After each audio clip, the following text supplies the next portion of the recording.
Bienvenue les amis, on termine la série des previews des clubs de top 14 avec le club le plus titré, peut-être le club de rugby le plus connu dans le monde. On va parler du Stade Toulousain évidemment. On perd pas de temps, on va faire tout de suite le bilan de la saison à Toulouse. Je pense que vous vous en souvenez pas trop mal.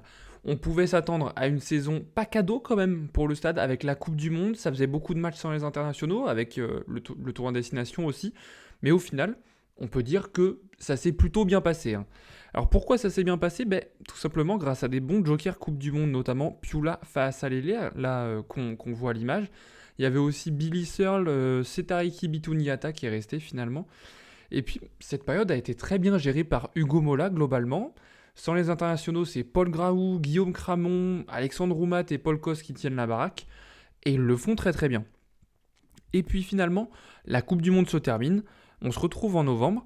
Et tiens, Melvin Jaminet décide de partir à Toulon. Toulouse recrute Blair Kinghorn pour le remplacer. Un choix payant qui a permis d'amener beaucoup de fraîcheur. Et puis, oui, Mola gère parfaitement ses joueurs. Il n'hésite pas à faire tourner. Et les jeunes le lui rendent bien, notamment lors de la victoire à Clermont 37-33, où les tauliers s'appelaient Barassi et Gravou. Donc on est quand même assez loin des Aki et Dupont. Mathis Castro Ferreira se révèle. Et la belle histoire dure toute la saison. Malia, Ramos se partagent l'ouverture en l'absence de Romain Ntamak. Franchement, tout roule à Toulouse. Tout roule. Alors Toulouse se retrouve en finale, gère parfaitement sa campagne de Champions Cup, remporte son premier trophée de la saison face au Leinster. Il gagne la finale 31-22 face au club irlandais. Et oui, j'ai bien dit leur premier trophée de la saison parce que les Toulousains sont injouables. Ils finissent premiers de la phase régulière de top 14, se font peur contre La Rochelle en demi, mais derrière ils écrasent Bordeaux en finale 59-33. Il n'y a pas eu match et le Stade réalise le doublé Champions Cup. Champions Cup top 14, c'est vrai qu'en tant que supporter bordelais, c'est dur à dire. Mais voilà, c'était comme dans un rêve pour Toulouse. Et puis ce qu'on retient, c'est finalement les 59 joueurs utilisés.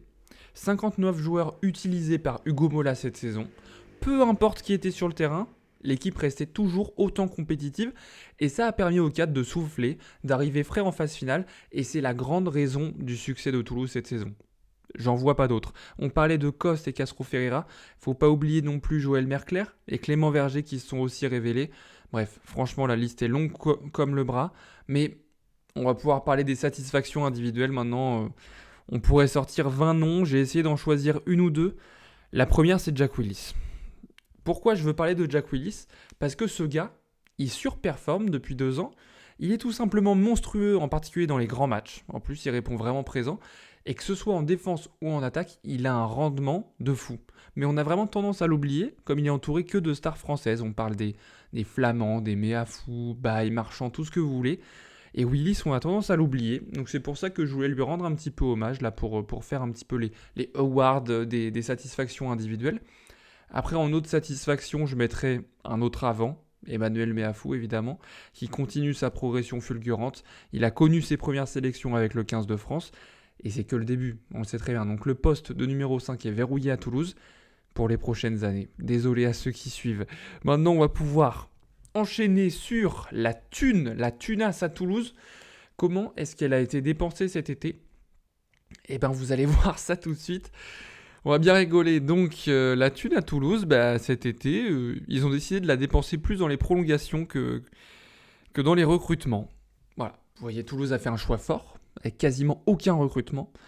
Hugo Reyes et Léo Banos, en fait, ils reviennent de près tous les deux. Je crois qu'il y a un petit oubli sur le site, parce que Banos s'était prêté à Mont-de-Marsan la saison dernière. Et sinon, la seule arrivée, elle est pour compenser le départ de Baptiste Germain à Bayonne. C'est Naoto Saito, le numéro 9 japonais. J'avoue que je ne connaissais pas vraiment avant, donc j'ai hâte de le voir jouer pour découvrir un petit peu ce joueur en championnat. Mais voilà, de toute façon, ça reste un changement qui est à la marge. Ce sera la 3e option derrière Paul Graou et Antoine Dupont. Donc, c'est pas une revue d'effectifs non plus. Maintenant, il y a quand même des départs, faut en parler. Maxime Duprat prend sa retraite à cause des blessures à répétition. Marco Trotte et Yann Boubila partent en prêt en Pro D2, donc voilà, ils peuvent être rappelés à tout moment en cas de pépin, mais il faut quand même le signaler. Faasalele, qui était capitaine de l'équipe bis lors des doublons, s'en va à Biarritz, donc on s'y attendait. C'est dommage par contre de laisser filer Clément Santubéry, qui a un bon espoir en 3e ligne. Mais bon, il a besoin de prendre du temps de jeu. Et puis bon, Germain, on en a parlé. Sofiane Guitoun prend sa retraite. On peut peut-être s'arrêter un petit peu sur Sofiane Guitoun, qui a passé une très grande partie de sa carrière à Toulouse. C'est vrai que ces dernières saisons, on avait l'habitude de le voir, surtout lors des doublons, surtout voilà, dépanner un petit peu sur tous les postes de la ligne arrière. Mais grand monsieur quand même, Sofiane Guitoun, je crois qu'il y a deux ou trois, je crois qu'il y a deux coupes du monde à son actif, alors qu'il a très peu de sélections en bleu. Donc voilà, et puis derrière, Arthur Retière et Lucas Tauzin qui s'en vont. Donc pareil, c'est des joueurs de rotation, mais qui étaient principalement utilisés pendant les doublons, encore une fois. Maintenant, ça ne veut pas dire qu'ils sont inutiles. C'est des joueurs très polyvalents, et leur profil pourrait manquer pendant la saison. Bon, globalement, il n'y a pas de recrutement, donc j'ai assez peu de choses à dire là-dessus. Je pourrais dire que Toulouse perd peut-être un peu de profondeur, mais je ne sais même pas si c'est le cas, en fait, tellement ils nous ont prouvé que leur centre de formation était performant. Donc il n'y a que le terrain qui pourra le dire. Et puis par contre, ils ont pris le soin de verrouiller tout ce beau monde, hein, en offrant des prolongations, notamment à Movaka jusqu'en 2029, Cramon 2026, Meafou, il faut le verrouiller voilà, jusqu'en 2027. Une petite année à Willis, Castro Ferreira verrouillé jusqu'en 2028. Voilà, vous avez compris la logique. L'heure était plutôt à la prolongation qu'au recrutement et qu'aux dépenses un petit peu à tout va. Maintenant, on va pouvoir parler de la composition d'équipe pour l'année à venir de Toulouse. Mais encore une fois, elle va pas bouger puisqu'il n'y a pas de recrutement. Donc Baye Marchand, Aldeguerri devant, c'est du grand classique. Flamand Meafou en deuxième ligne, ça va tourner avec Arnold. On en a bien l'habitude. Jelonche, Willis, Cross, ça va tourner aussi avec Alexandre Roumat. Mais pour moi, ce sera normalement la troisième ligne titulaire. Il n'y a aucun problème là-dessus. Dupont-Ntamak, est-ce que j'ai besoin d'en parler ? Pitaki, Paul Coste. Ouais, peut-être qu'on peut s'arrêter un petit peu sur Paul Coste. Je pense que c'est la saison où il doit être titulaire. Il a fait combien de matchs titulaires la saison passée, Paul Coste ? Alors, voilà, espoir, il a que 21 ans, 16 matchs, dont 8 en tant que titulaire. Donc, il doit être à peu près au même nombre de matchs, voire un petit peu plus. Il doit faire sa vingtaine de matchs cette saison. Et il doit être il doit faire une quinzaine de matchs titulaires cette saison, à peu près, hein. Il y a évidemment Choco Barès sur le même poste, il y a évidemment Pierre-Louis Barassi, mais rapidement, il ne doit plus laisser le choix à Hugo Mola, il doit passer devant dans la hiérarchie. Paul Coste, j'en suis convaincu. Et le triangle arrière, Lebel, Ramos, Malia, classique, encore une fois, très grand classique. Qu'est-ce que je peux vous dire de plus ? Cette composition ne va pas bouger. La moyenne d'âge, elle est de 27,26 ans. C'est plus âgé d'un an que Bordeaux ou le Racing, par exemple, pour vous donner un ordre d'idée. Donc voilà, c'est à peu près la même chose que le Stade Français, il me semble. Donc globalement, aucune nouveauté. Aucune nouveauté dans cette compo. Maintenant, on va pouvoir passer aux joueurs à suivre, aux joueurs ou alors au secteur de jeu à suivre. J'ai choisi Joël Mercler. Pourquoi j'ai choisi Joël Mercler ? Je vais suivre Joël Mercler cette saison à Toulouse.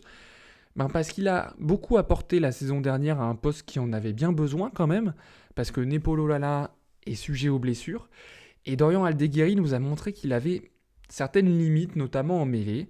Et Mercler a été la solution à tous ces problèmes et a enlevé une sacrée épine du pied du Gomola quand même, hein. Donc s'il est capable de sortir une saison similaire à Toulouse, ça fera vraiment, vraiment peur. Et c'est pour ça que c'est mon joueur à suivre tout simplement. Et sinon, dans le secteur du jeu plus globalement, il faudra particulièrement avoir un œil sur Toulouse pendant les doublons. On sait qu'ils sont très très forts avec leurs internationaux, ça on n'en doute pas, ils vont rouler sur tout le monde. Mais s'il n'y a pas de résultats pendant les doublons, en tout cas pas d'aussi bons résultats que la saison dernière, les cadres ils seront obligés de s'employer un petit peu plus.